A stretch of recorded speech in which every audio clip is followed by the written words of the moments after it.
আসসালামু আলাইকুম। আমি মোহাম্মদ সজিব হুসাইন, শিক্ষার্থী, ঢাকা বিশ্ববিদ্যালয়। আমার হল হচ্ছে ডক্টর মোহাম্মদ শহীদুল্লাহ হল। আমি নিজেও একজন কেন্দ্রীয় সদস্য পদপ্রার্থী। আমার কেন্দ্রীয় সদস্য পদপ্রার্থী ব্যালট নাম্বার হচ্ছে 161। আমি মূলত গতকালকের ডাকসু নির্বাচনে যে ভোট কারচুপির যে অভিযোগগুলো আসছে তার প্রেক্ষিতে আমার সাথে ঘটে যাওয়া একটা ঘটনা শেয়ার করার জন্য এখানে এসেছি আজকে প্রেস ব্রিফিংয়ে।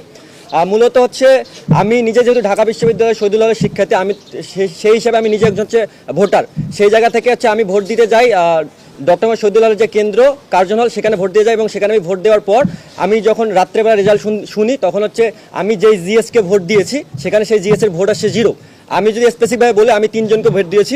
একজন হচ্ছে আবিদ ভাইকে ভোট দিয়েছি, তারপর হচ্ছে ভিপি পদে আবিদ ভাইকে ভোট দিয়েছি, জিএস পদে হচ্ছে সম্রাট ইসলামকে ভোট দিয়েছি এবং এজিএস পদে হচ্ছে আশিকুর রহমান জিমকে ভোট দিয়েছি। আমি এক্ষেত্রে একটা ইনক্লুড করি, আমি কোনো রাজনৈতিক দলের না, 3টা ভোট 3 জায়গায় দিয়েছি।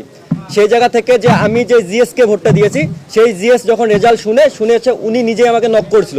নক করে বলছিল যে আমার রেজাল্ট 0 আসে, তুমি আমার হলে থাকো, তুমি শহীদুল্লাহ হলে থাকো, তুমি থাকা সত্ত্বেও আমার রেজাল্টটা 0 আসে। স্পেসিফিকভাবে বলি যে উনি হচ্ছে আমার এলাকার ভাই, আমার খুব কাছের ভাই, ঠিক আছে। সেই জায়গা থেকে হচ্ছে আমি তখন রেজাল্ট শুনতে পাই না, আমার হচ্ছে ভেরিফিকেশন একটু সময় ছিল, এই জন্য আমি গতকালকে শুধু পোস্ট করছি যে এরকম একটা অভিযোগ আসছে, আমি ভেরিফিকেশন করি, দেন হচ্ছে আমি এটা মিডিয়ার সামনে উপস্থাপন করবো। অ্যান্ড দেন আমি আজকে শোনার পর যখন শুনি আসলেই রেজাল্টটা 0 আসছে। এখন এই ক্ষেত্রে হচ্ছে আমার অভিযোগটা এটা যে বাকি কোন কেন্দ্রে কি হয়েছে না হয়েছে সেটা আমার দেখার বিষয় নয়। আমি যেই কেন্দ্রে ভোট দিয়েছি, আমার ভোটটা যদি বাতিল হয়, মানে আমার ব্যালট পেপারটা যদি বাতিল হয়, সেটা উল্লেখ করতে হবে যে কেন ব্যালট পেপারটা বাতিল হয়েছে। আমি যেহেতু নিজে ভোট দিয়েছি, আমি তো একজন শিক্ষিত শিক্ষার্থী, আমি জানি কীভাবে ভোট দেওয়া লাগে এবং আমি আগে থেকে কয়েকটা ভিডিও দেখে ভোট দিতে গেছি কীভাবে ভোটটা দেওয়ার লাগে। সেই জায়গা থেকে আমার মনে হয় না যে আমার ব্যালটটা বাতিল হওয়ার কোনো সম্ভাবনা থাকে। যদি বাতিল হয় সেই ব্যালটটা উপস্থাপন করতে হবে, নইলে আমি মনে করি যে যেগুলো অভিযোগ আসতেছে একের পর এক, সেই অভিযোগগুলো সত্যতা প্রমাণিত হবে এটার মাধ্যমে। এবং সেই ক্ষেত্রে হচ্ছে ভোট কারচুপির যে ইস্যুটা, গতকালকে আপনার মিডিয়ায় দেখেছেন বিভিন্ন জায়গা থেকে বিভিন্ন রকম অভিযোগ এসছে এবং নিয়ম বহির্ভূত অনেক কর্মকাণ্ড ঘটেছে ডাকসু নির্বাচন কেন্দ্রিক। কিন্তু আমার স্পেসিফিক একটা জায়গা থাকবে, সব হলেই যদি সুষ্ঠু নির্বাচন হয়, সব কেন্দ্রে যদি সুষ্ঠু নির্বাচন হয়, আমার জায়গায় কেন এটা হলো এবং আমার ওই একটা ভোট কোথায় গেল? আমার প্রশ্ন একটাই যে আমার ওই একটা ভোট কোথায় গেল?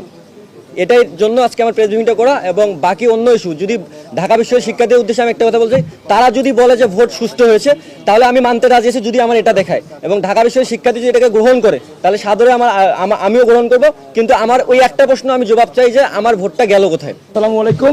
আমি রাকিব হোসেন গাজী, ডক্টর মোহাম্মদ শহীদুল্লাহ হলের একজন শিক্ষার্থী। আমি স্বাস্থ্য পরিবেশ সম্পাদক পদে নির্বাচন করেছিলাম।